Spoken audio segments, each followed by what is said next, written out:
oggi c'è un bambino piccolo, io dico una cosa, cioè dobbiamo smettere di andare a lavorare perché non ci possiamo lavare, non possiamo cucinare. Siamo una famiglia di 7 persone e siamo senza acqua. Se vuol venire a vedere c'è una cisterna proprio vuota. Ho chiamato l'AICA, mi hanno detto che mi mettevano in lista, però prima andavano avanti come è giusto che si debba per gli anziani, per gli ammalati e cose varie. Però io come faccio? Eccoci al nostro focus quotidiano. Dunque abbiamo dato voce a chi in questi giorni sta soffrendo per la crisi idrica che interessa un po' tutta la Sicilia, in particolare lì siamo a Sciacca nell'Agrigentino. E dunque oggi proprio vogliamo parlare di questo, vogliamo parlare della condizione e della anche necessità di far fronte a questa crisi, ma nello stesso tempo anche vogliamo capire quali potrebbero essere le previsioni meteo e quindi anche capire la correlazione che c'è tra appunto questa emergenza che ormai è diventata un'emergenza un po' dappertutto. Do il benvenuto a Luigi Pasotti, che è dirigente del servizio informativo agrometeorologico della regione siciliana, e con lei cercheremo anche di capire quali sono i punti critici e soprattutto di spiegare cosa sta accadendo in Sicilia, perché sicuramente è una situazione questa diciamo non nuova, ma nello stesso tempo abbastanza pesante, soprattutto nelle ultime settimane. Noi appunto con i nostri notiziari stiamo cercando di dare notizia e comunque di dare anche voce a tutte le realtà che sono anche quelle del mondo agricolo, del mondo anche zootecnico, non soltanto appunto quello che riguarda l'uso domestico dell'acqua, acqua che ricordiamo bene prezioso. Cosa sta succedendo in Sicilia? Sì, buongiorno. Innanzitutto è giusto sottolineare il fatto appunto che parlando di questa siccità spesso si è portati così a denunciare le carenze nei sistemi di distribuzione, di conservazione dell'acqua, ma in realtà ci troviamo anche veramente di fronte ad un'anomalia climatica molto marcata, cioè ci troviamo all'interno di un quadro di siccità che non si verificava con questa intensità dal 2002 in modo così generalizzato. Mancano mediamente in Sicilia circa 350 mm di pioggia mediamente, che non sono piovuti diciamo in base a quella che è l'andamento normale delle piogge, l'apporto normale delle piogge ai sistemi idrici superficiali e sotterranei, e questo anche con differenze a volte marcate, perché abbiamo zone come il versante orientale dell'Etna dove localmente mancano anche oltre 700 mm di pioggia. Sono quantità veramente enormi di acqua che sono venute a mancare al reticolo idrografico, quindi effettivamente l'anomalia climatica è molto forte, ne sta risentendo in primo luogo il sistema dei corsi d'acqua e degli invasi, dove vengono accumulate le principali risorse soprattutto della Sicilia occidentale per il settore sia idropotabile che per il settore agricolo. Attualmente si sta cercando di sopperire con fonti alternative, soprattutto con le acque sotterranee. Appunto, a proposito dell'Etna, no? Lei faceva riferimento, noi proprio ieri abbiamo dato notizie, abbiamo anche le immagini di una frana su Monte Pomiciaro, al lato sud-est, e parlando con il comandante della Guardia Forestale di Zafferana, eccola, la possiamo guardare, la possiamo vedere, ci raccontava che questi fenomeni, che ovviamente non sono nuovi, però quest'anno sono particolarmente importanti, proprio perché la siccità, cioè la carenza d'acqua, fa sì che il terreno, ovviamente non essendo secco, non riesce a essere insomma, ad arginare questi fenomeni, e questo per esempio è una ricaduta importante. Sì, è importantissimo. In qualche modo si sta verificando qualcosa che al nord sulle Alpi si sta verificando anche sulle Dolomiti, cioè la tenuta meccanica dei terreni o del materiale ghiaioso tende a diminuire. Si verificano questi crolli perché veramente livelli di siccità così elevati, soprattutto sull'Etna, veramente qui andiamo anche oltre il 2002, perché anche nel 2002 non avevamo avuto un deficit deficit così rilevante. A questo, va detto, si sommano anche le elevate temperature, l'anomalia di temperatura che rende l'evaporazione delle poche piogge che abbiamo avuto molto più veloce e quindi favorisce ulteriormente l'impoverimento dagli strati profondi del suolo di quell'acqua che a volte tiene insieme quindi, i substrati. Insomma, anche questo lascia insomma, anche delle perplessità, crea soprattutto anche degli allarmi, per esempio, perché appunto ci spiegavano che su questo sentiero che è il Zoccolaro, che proprio costeggia questo fianco del Monte Pomiciaro, è stato interdetto per il pericolo, il rischio appunto di questi detriti che vengono a scendere giù sulla Valle del Bove. Questa Valle del Bove che accoglie sempre non solo detriti, sappiamo nei secoli ha accolto tante di quelle eruzioni, insomma, diciamo questo è un aspetto fra i tanti che possiamo evidenziare. Io do il benvenuto anche a Daniele Ingemi, che vedo collegato perché è un esperto meteo e che ovviamente lui ci darà invece l'altro lato, l'altra faccia della medaglia, se possiamo definirla così, cioè le temperature, no? Tutti si chiedono in questi giorni, tra l'altro il maggio è per la Sicilia il 9° mese consecutivo con temperature superiori alla media. Esatto. Noi entriamo in un periodo con temperature che si sono mantenute ben oltre le medie da settembre fino al di maggio. L'inverno quest'anno è stato totalmente assente e tutto ciò, sommato anche alle poche piogge che sono cadute su gran parte del territorio dell'isola, ha aggravato queste che sono queste condizioni di siccità che a tratti è diventata estrema su alcune aree della nostra città. Va detto una cosa, questa anomalia di temperature che dal mese di settembre sta interessando la nostra regione è indotta da una serie di fattori, fra cui anche il fenomeno del Niño. Noi sappiamo che statisticamente il Niño, anche se ha degli effetti non diretti, ma indiretti sulla circolazione atmosferica sull'area mediterranea, noi sappiamo che comunque eventi intensi di Niño hanno sempre causato sia intense ondate di calore che fasi siccitose particolarmente lunghe e intense che hanno interessato la regione siciliana. Quindi di sicuro questo fenomeno ha, oltre ovviamente al discorso del cambiamento climatico che è sempre sullo sfondo, ha anche un suo contorno di carattere, diciamo, prettamente naturale. Ho capito, quindi quasi ciclico, possiamo dire così o no? Possiamo dire che si tratta di cicli naturali che ovviamente con il cambiamento climatico stanno cambiando dal punto di vista statistico, cioè le statistiche rispetto ai decenni precedenti sono diverse. Questi cicli di siccità un tempo erano un po' più rari, ora stanno diventando sempre più frequenti e sempre più lunghi. E la cosa più interessante è che spesso nelle aree interessate da queste fasi di siccità poi arrivano dei periodi invece di precipitazione estreme. Un esempio su tutti è il Nord Italia. Il Nord Italia viene da un lungo ciclo siccitoso che in alcune aree, soprattutto nel nord-ovest, è durato oltre 10 anni. E in questa primavera, nel nord-ovest del territorio italiano, in particolare sul Piemonte e sulla Lombardia, e siamo già nel mese di giugno, è caduto l'intero quantitativo di pioggia che generalmente cade in gran parte. Certo, quindi c'è una diversità, insomma, si sono ribaltate quasi potrei dire la situazione rispetto all'anno scorso. Senta, so che lei ci ha portato delle mappe di previsioni, comunque cose che interessano soprattutto a chi ci ascolta, spero. Per esempio la mappa di luglio, ce la può commentare? Noi la mettiamo in onda, così ecco, lei ci spieghi un po' cosa succederà.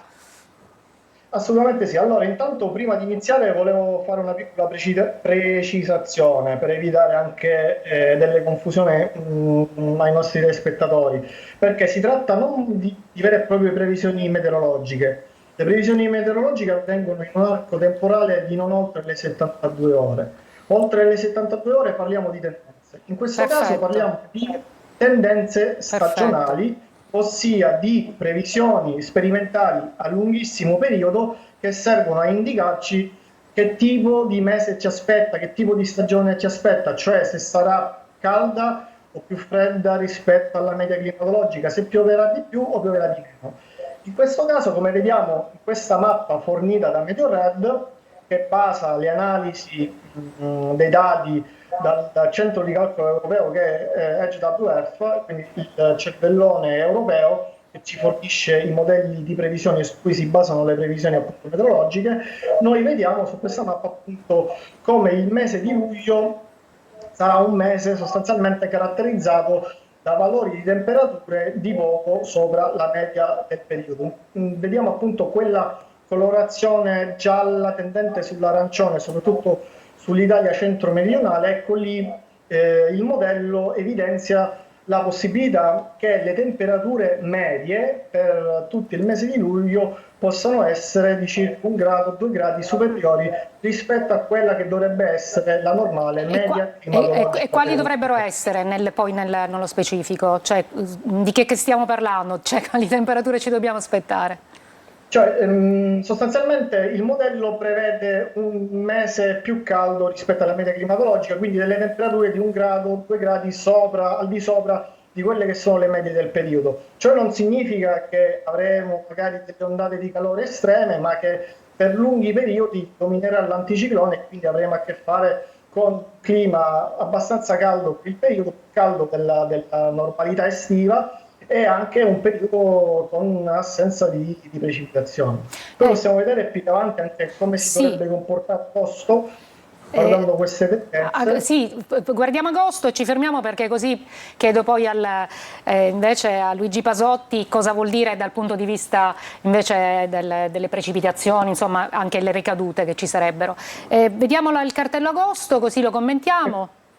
Più o meno non abbiamo grossi cambiamenti rispetto alla previsione di luglio, vediamo un'anomalia concentrata sull'Italia centro-meridionale con temperature addirittura in quell'arancio scuro 2 gradi, 2 gradi e mezzo sopra la media. Quindi sostanzialmente cosa ci aspetta? Ci aspetta un'estate ancora una volta più calda rispetto a quella che dovrebbe essere la tipica estate mediterranea dominata dall'anticiclone delle Azzorre. Invece in queste ultime estati, come vediamo sempre più spesso, invece dell'anticiclone delle Azzorre viene a farci visita il torrido anticiclone africano, che ovviamente si accompagnano a valori di temperature più elevate. Elevate cosa vuol dire? Sopra i 40 gradi? Elevate significa, ad esempio, su una media di circa 30 gradi significa valori medi di 32-33 gradi, non per forza 40 gradi, però quando ad esempio l'anticiclone africano si distende sul Mediterraneo può anche portare dietro di sé bolle d'aria molto calde che provengono dai deserti del Maghreb, e ovviamente quando questa massa d'aria estremamente calda si sposta sopra il Mediterraneo, soprattutto durante il mese di luglio e agosto, in cui la temperatura del mare inizia a scaldarsi, ecco, è chiaro aspettarsi anche dei valori potranno anche superare la soglia dei 40-42 gradi in alcune circostanze. Invece, quindi quello che ci aspetta è che insomma non pioverà. Quello, forse insomma da questa tendenza non ci dobbiamo aspettare. Diciamo che il quadro chiaramente appunto trattandosi di previsioni stagionali è molto difficile prevedere se durante questi 2 mesi ci saranno delle infiltrazioni di aria fresca in quota che potrebbero causare qualcuno dei tipici temporali estivi. Certamente va detto che è anche la norma che luglio e agosto siano i mesi in cui gli apporti piovosi sono i meno abbondanti ma anche i meno significativi, perché la pioggia che cade in questi mesi tende ad evaporare molto velocemente, quindi a non influire significativamente su bilanci idrici, in particolare il bilancio idrico attuale che è fortemente compromesso da un deficit che si è accumulato fin dall'autunno scorso. Ecco, noi quest'anno in realtà c'era una grande attesa, c'era una grande speranza, perché l'anno scorso i mesi di maggio e giugno sono stati fortemente piovosi, addirittura maggio fu il maggio più piovoso della storia meteorologica della Sicilia, salvò la stagione, diciamo, per quel che riguardava l'approvvigionamento dell'idro potabile, in parte anche l'approvvigionamento per il settore irriguo, e si sperava in una ripetizione di questa forte anomalia che quest'anno non abbiamo avuto. Quindi abbiamo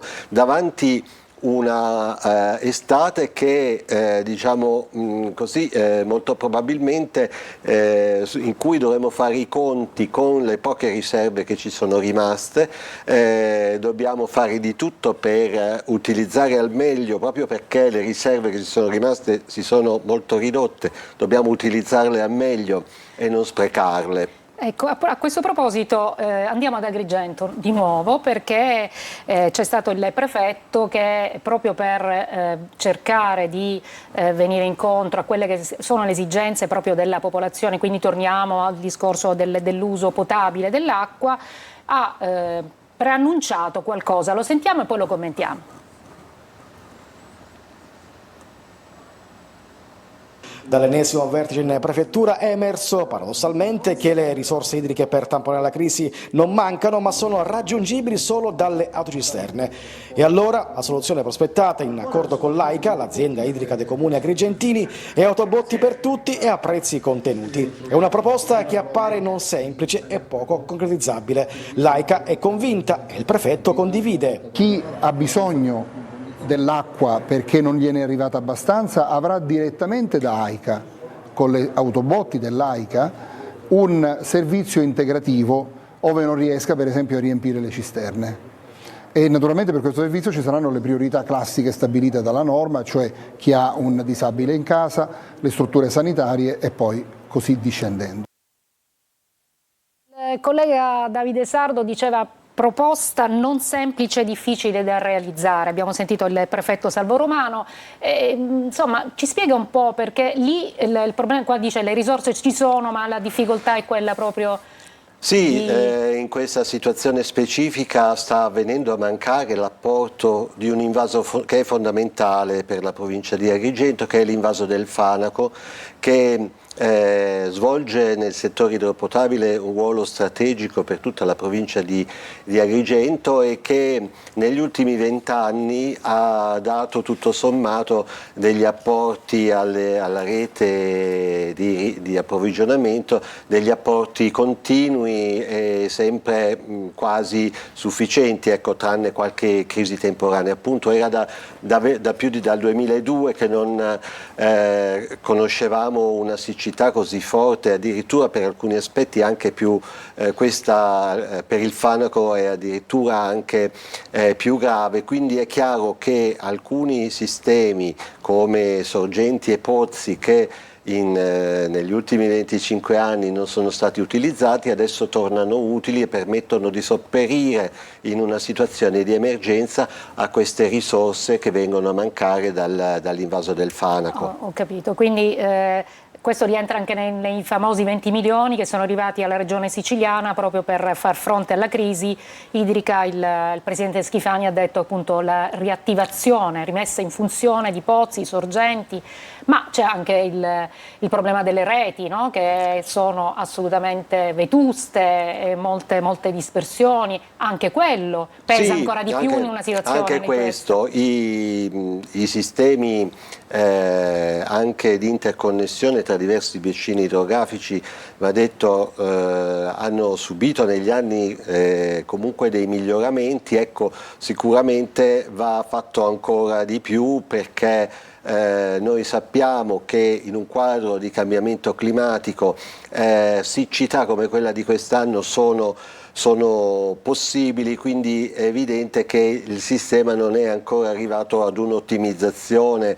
che deve essere portata avanti. Diciamo, in questo momento bisogna sopperire con misure di emergenza, poi andranno completate tutta una serie di infrastrutture che potranno rendere il sistema più resiliente, diciamo più capace di resistere a siccità di questo tipo. Al tempo stesso io vorrei però porre il problema del cambiamento climatico, perché appunto noi stiamo osservando quanto questa siccità per alcuni versi è simile ad alcune siccità del passato, ma questa volta l'impatto è più grave, perché l'aumento delle temperature aumenta i fabbisogni, aumenta la velocità con cui le piogge evaporano dai suoli e quindi diciamo lasciano meno acqua nelle acque superficiali e profonde, e quindi qua c'è veramente la necessità da parte di tutta la collettività di farsi carico di questo problema, di ridurre la velocità con cui il clima si sta scaldando. Certo, assolutamente. Il segretario generale dell'ONU, Guterres, proprio pochi giorni fa, in occasione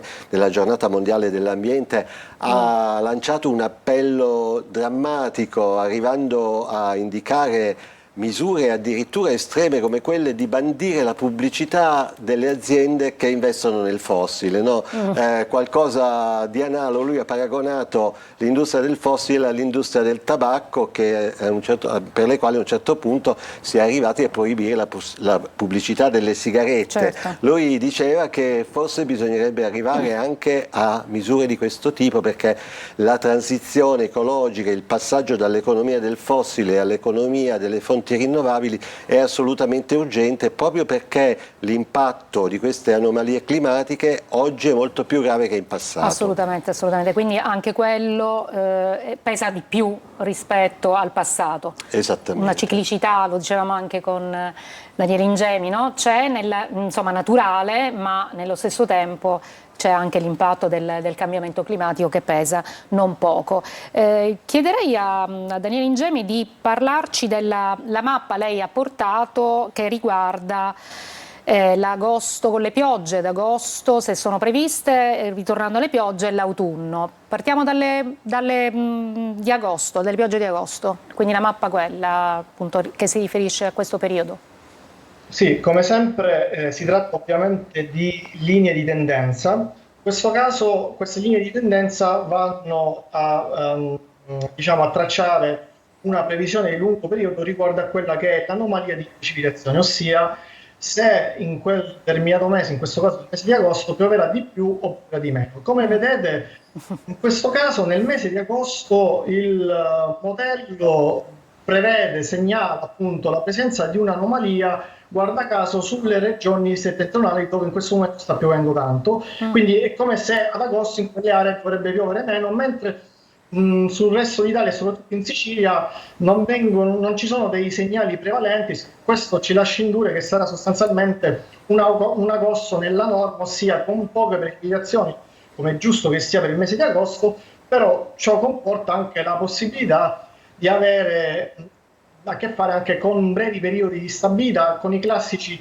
temporali di calore durante il mese di agosto, soprattutto nella seconda metà del mese. Sono frequenti e ci siamo abituati a questi e soprattutto fenomeni. Si localizzano sulle aree interne, sui rilievi. Ovviamente si tratta di precipitazioni intense ma di breve durata, che non avranno un impatto nel rimpinguare quelle che sono le sorgenti o le falde acquifere sofferenti. Purtroppo appunto. Ci dobbiamo fermare un pochissimo, breve pausa, e poi parleremo dell'autunno.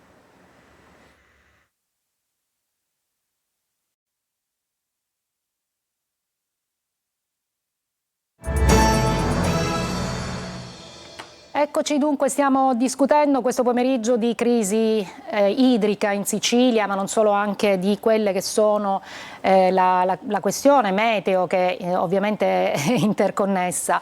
Daniele Ingemi, abbiamo un'ultima scheda, che è una mappa che si riferisce all'autunno, quindi ci proiettiamo fra qualche mese. Cosa accadrà?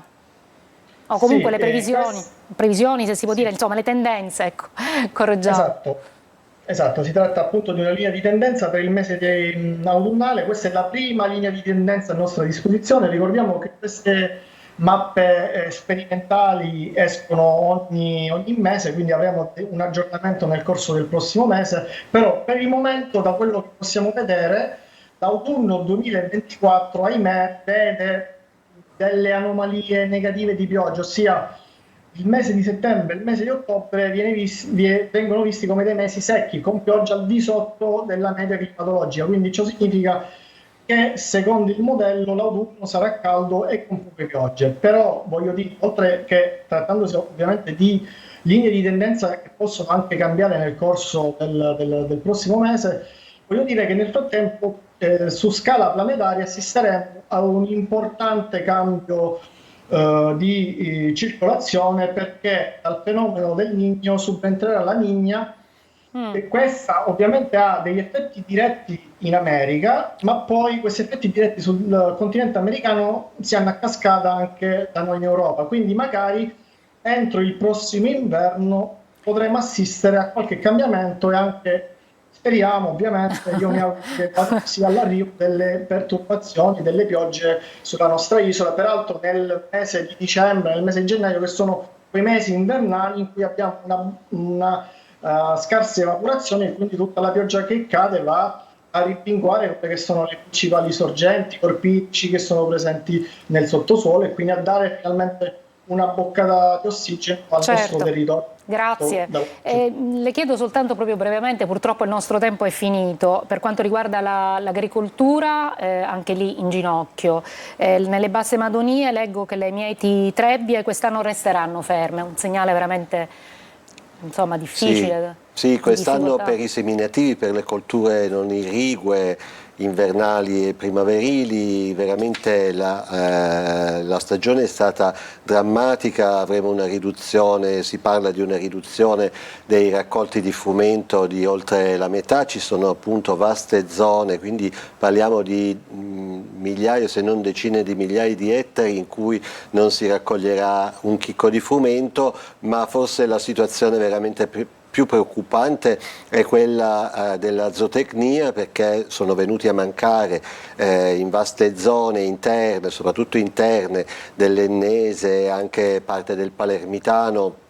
Sono venuti a mancare il fieno, sono venuti a mancare i foraggi che sono fondamentali nei cicli aziendali. Questo tra l'altro dopo un 2023 in cui le piogge troppo abbondanti dei mesi di maggio e giugno avevano rovinato il fieno, l'avevano fatto marcire, quindi già le aziende si trovavano con scorte limitate. Quest'anno il periodo fino all'autunno, ma poi anche e soprattutto la primavera, sono venuti a mancare i raccolti di fieno, quindi si sta cercando di sopperire con foraggi che provengono o da altre zone più fortunate della Sicilia o addirittura da fuori regione, perché la zootecnia in questo momento forse è il settore che sta soffrendo di più in assoluto. Insomma è una situazione complicata, complessa da affrontare, speriamo che in Sicilia si attrezzi anche per il futuro. Intanto noi ci fermiamo qui, grazie a Luigi Pasotti, a Daniele Ingemi e grazie a chi ci ha ascoltato, alla prossima.